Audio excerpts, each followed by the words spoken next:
The big question is, what is calculus? Why do we need it? What is it used for?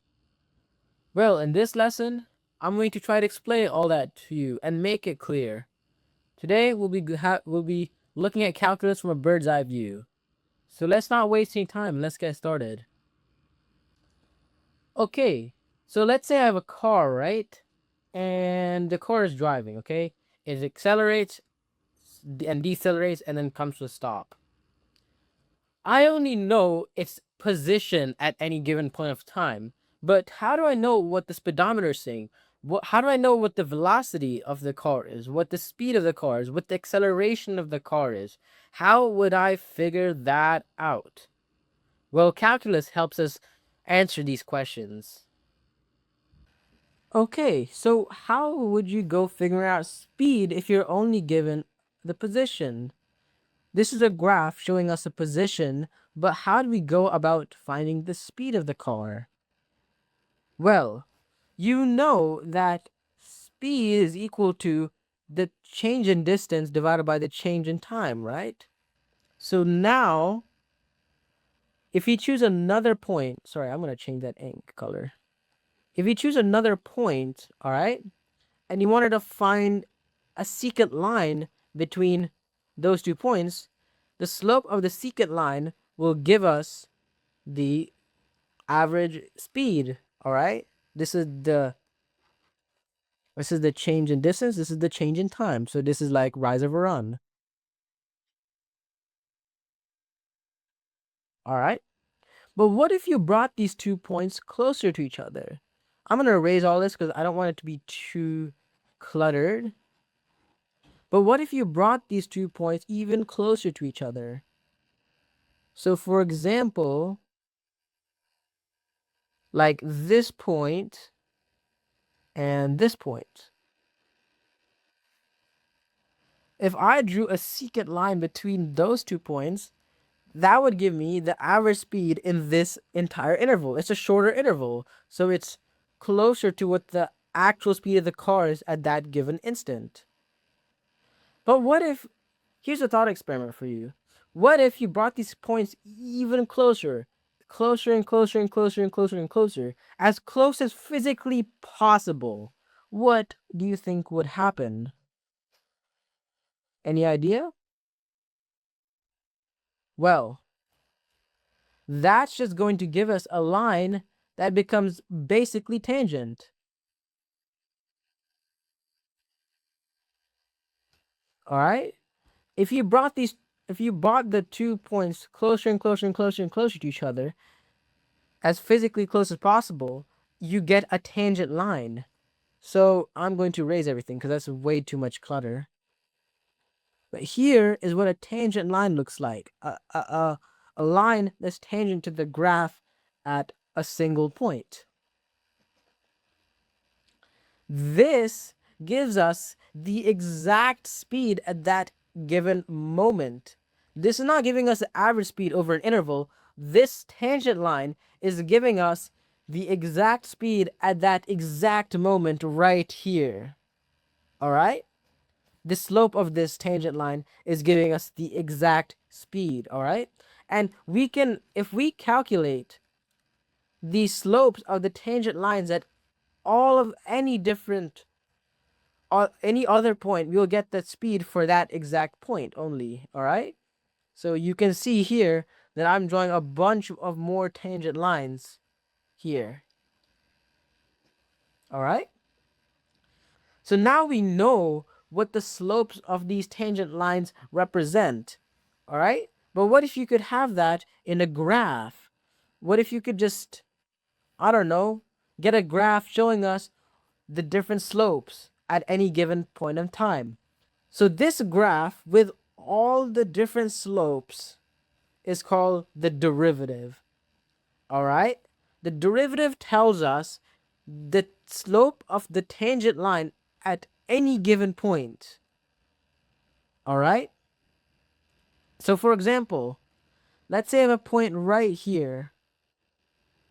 The coordinates of this are 5, 1/2. All right? So that means at t equals 5, the value of this derivative function is 1/2. So that means at this point right here at t equals 5, the slope of the tangent line here is 1/2. Delta distance divided by delta time equals 1/2. So that means the speed of the car is exactly 1/2 meters per second, which is pretty slow, but you get what I mean, right? So that's what the derivative tells us. It tells us the instantaneous rate of change, or the slope of the tangent line. That is the derivative.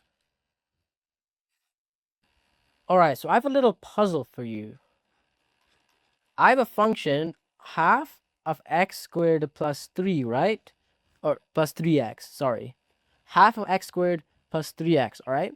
I want you to estimate the derivative of f of x at x equals -1 by calculating the average rate of change in the interval -1 to -0.99, all right? So basically calculate the average rate of change in this interval and then predict, or I guess you could say just guess, what the actual instantaneous rate of change is, all right?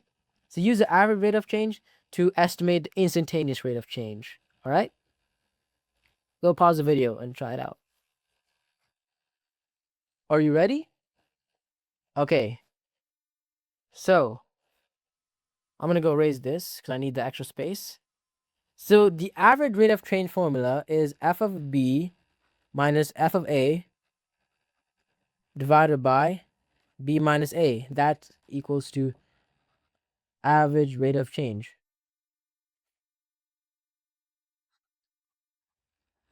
All right. So now b equals 0.99, sorry, negative 0.99, and a equals -1. Okay. So I'm going to go erase everything now because I kind of need the space. All right, there we go. So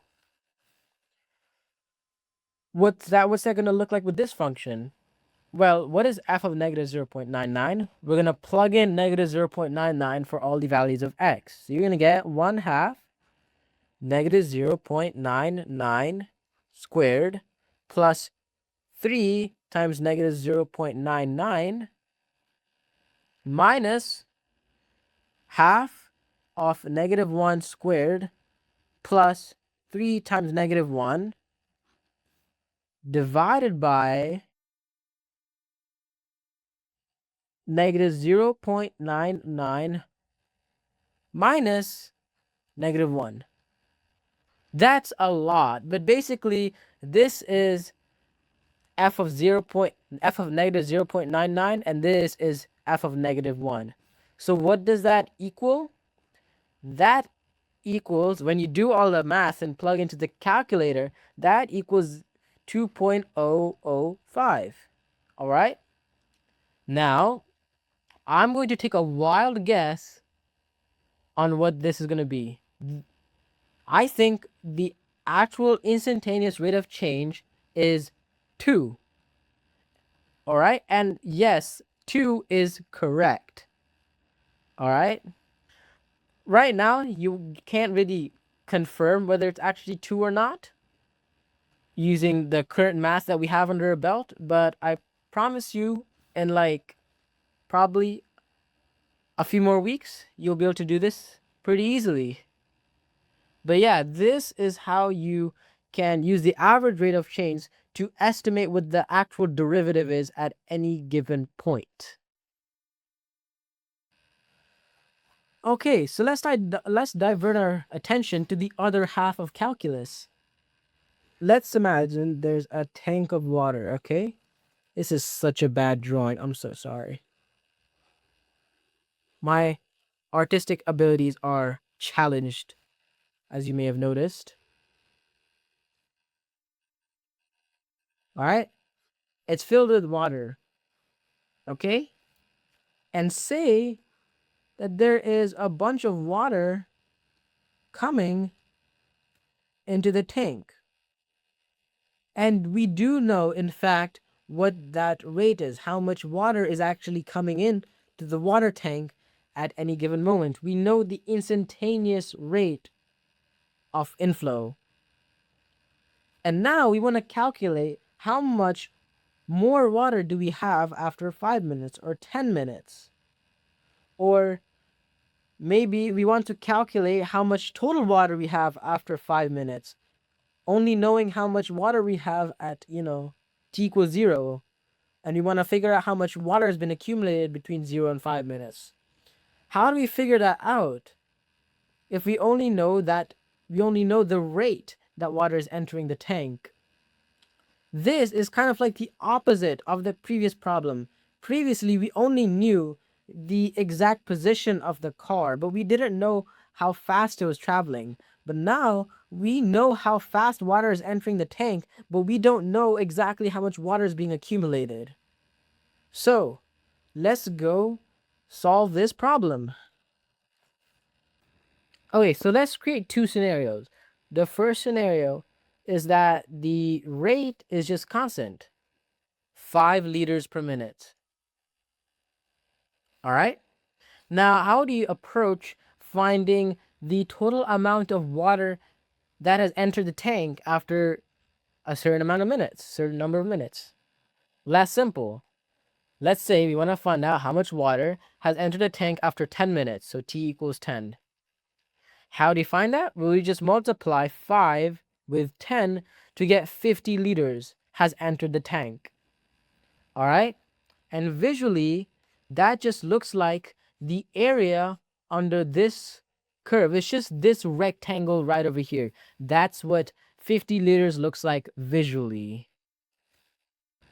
Okay, but now let's imagine a scenario when the rate that water is entering a tank is not constant. And most likely that is going to be the case. I mean, it's not that likely that you're going to find a water tank that's going to have a perfectly constant, inflow of water. There's a good chance that it's going to be changing. And how do we calculate how much water has been accumulated in that tank after a certain amount of time? This is a really, really tricky problem. All right. So what we have to do is we have to sort of break this into sub intervals, break this into smaller and smaller pieces that we can actually handle. So I'm going to break this into 1, 2, 3, 4, 5 pieces. Okay. All right. So what the plan is we're going to approximate the function to be sort of like a stepwise function, okay? Like a function that just has steps, like almost like a staircase, okay?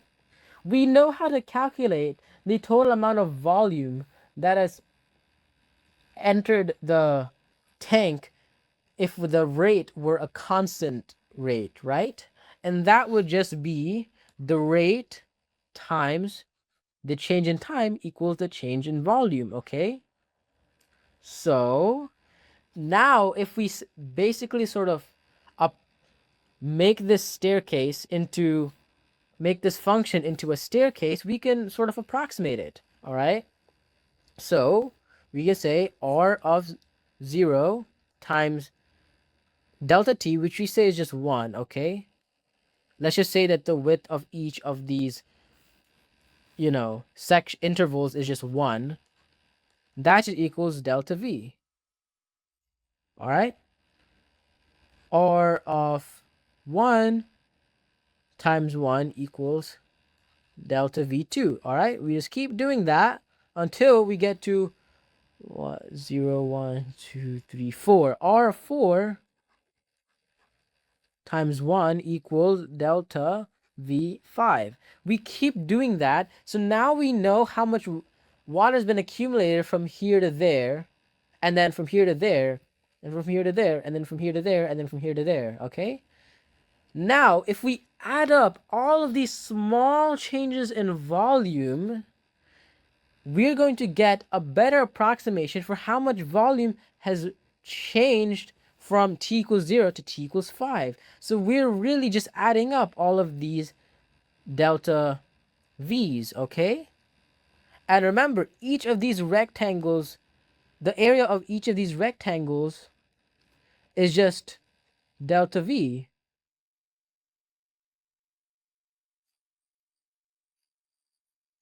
okay? So now, this is what we get. We get this sort of approximation, all right?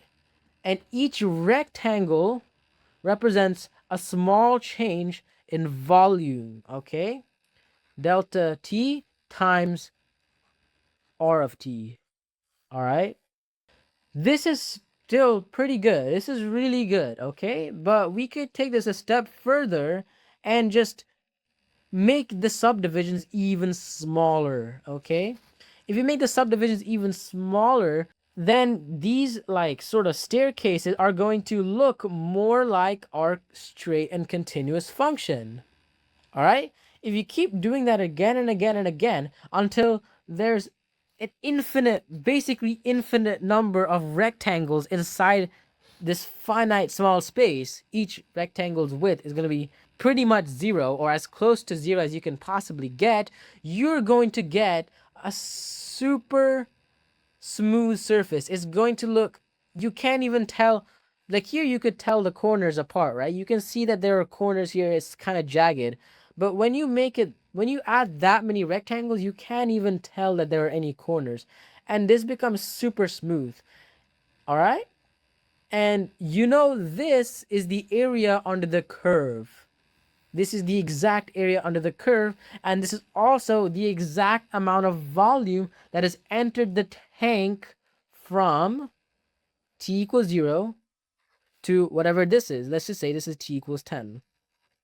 This is the exact amount of water that has entered.